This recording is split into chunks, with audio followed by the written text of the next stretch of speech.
Hi everyone, my name is Juan David Silva. I'm currently studying bachelor's degree in foreign languages with an emphasis in English. I'm cursing my sixth semester. It's been a great experience. I've been learning a lot, and today I want to share this video answering some of the questions that we can find in the first activity guide for the course Teaching English to Children, Adolescents, and Adults. So let's get started. The first question will be, what do you remember about your teachers in elementary school? All right, first of all, they use a traditional learning method. So they were always supporting their classes with books or guides, and they promoted the use of translations. So they always try to give the translation or show the translation as the main tool. They didn't have technology such as computers or phones or tablets, and that was something that I think it was necessary to get better language skills. They always support their classes with pictures or books or guides, as I said before. They barely promoted significant learning. They were just giving different tasks for the students, but they didn't realize that the students needed to improve their communication skills or just try to use different methods to get the language acquisition better. Um, I remember that they had to handle classes with more than 40 students, so it was a little bit hard. They didn't have like enough time to work with different students that have like inconveniences with their learning process. So it was like a hard situation. Okay, the next question will be, who was your least favorite teacher in high school and why? All right, my least favorite teacher in high school was the one who teaches physics. She was a little bit rude. I even remember that people used to call her Hitler. She was very smart though. She knew everything about her subject, but she wasn't friendly at all. So I think that was one of the hardest things by this teacher. And yes, it affected the whole class, and people were not motivated to learn physics. The next question will be, think about the best teacher you have had. Do you still know their names? I don't remember the full names of some of the good teachers I had in my childhood, but I remember that a couple of them were creative, playful, and they always try to create dynamic activities such as presentations or any kind of games. The best teacher I had were when I was in 10th grade. I had to pick a disciplinary field for the 10th and 11th grades, and I choose humanities, and that modality was such a great modality, and we had great teachers.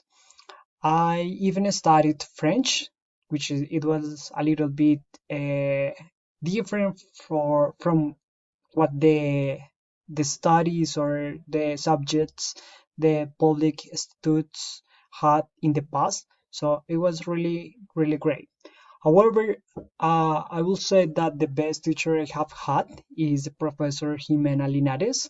She actually is working with the UNAD.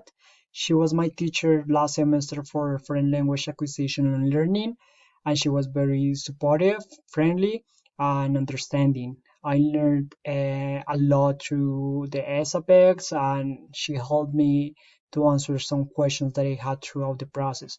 So I appreciate her help, and she's one of the best teachers I have had.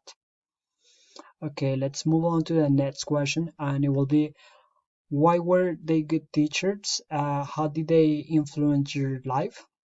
I think they were great teachers because they taught using creative materials with low resources.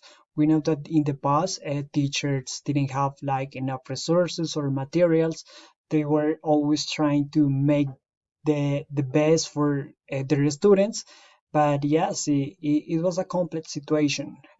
Nowadays that we have the support of technology is easier, but still teachers have to make like a little effort or the extra mile.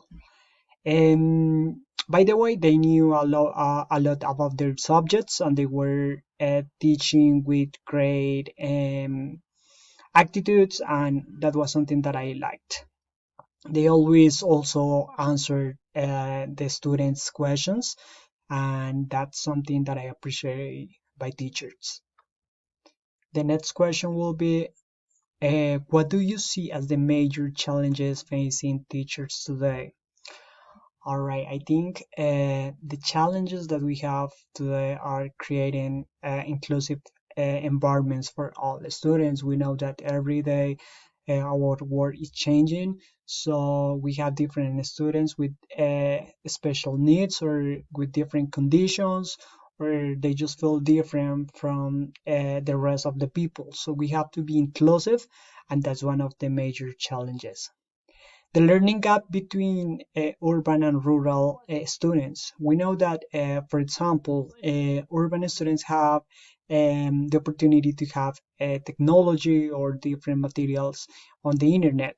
However, rural students don't. So that's one of the challenges for our country. The use of TICs adequately. So we know that children have the access to technology or to different online tools. However, they can just lose their point, and they can start doing things that they shouldn't. So we have to teach them how to use the technology with responsibility. Another thing that I think is challenging for the teachers today is catching all students' attention in courses with more than 30 students or so. We know that, for example, on public education, you can see classrooms with even 50 students. So that's a little bit hard because the teacher can't determine what are the needs that each student has. So I think we have to work on that and try to be more prepared and try to focus our classes for all the students. And the last thing that will say that is challenging is transfer the traditional education into a constructivist model. So we have to think in all the needs, the diversity, and we want to create an heterogeneous environment. So we want everybody to join our classes and catch all the students' attention. All right, the last question will be, the next question, excuse me. What will you do if you have a student that has no desire to learn in your class?